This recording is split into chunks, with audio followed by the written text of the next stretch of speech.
Ar jūs žinojate, kad Lietuvoje pagal įstatymą moterims yra draudžiama gimdyti? Įstatymas yra, vadinasi, jisai vaikų teisų apsaugos įstatymas ir ten, ne pažodžiui, bet esmę perduosiu, kad skamba maždaug taip, kad bet koks smurtas prieš vaiką yra laikomas smurtu, jeigu jisai neskirtas vaiko gyvybei arba sveikatai gelbėti. Taip trumpai.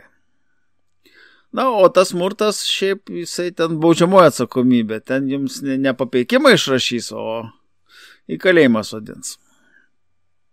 Taigi, dabar iš pirmo žvilgsnio atrodytų, kad gimdymas tai yra kaip ir vaiko gyvybės gelbėjimas, nes jeigu jį ten neleisi jam gimti, tai jis ten mirs. Tas tai taip, bet tai yra iš esmės didelis smurtas prieš vaiką. Gimdymo procesas yra labai skausmingas, labai sunkus.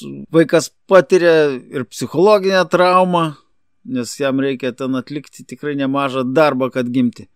Šitą problemą galima išspręsti tik tai cezario pjūviais. Ta prasme, moteris pagal įstatymą neturėtų gimdyti, o turėtų visos vykdyti cezario pjūvius, nes tada yra vaikas lengvai išimamas, jis patiria kur kas mažiau streso ir smurto atitinkamai žymiai mažiau patiria, jeigu iš vis patiria, nes pas mus medikai yra labai profesionalūs, labai puikus, jie tikrai vaiko į stresą neveda. Mano žmona 2 kartus su cezariu gimdė, viskas labai gerai, tikrai jokių skundų neturiu.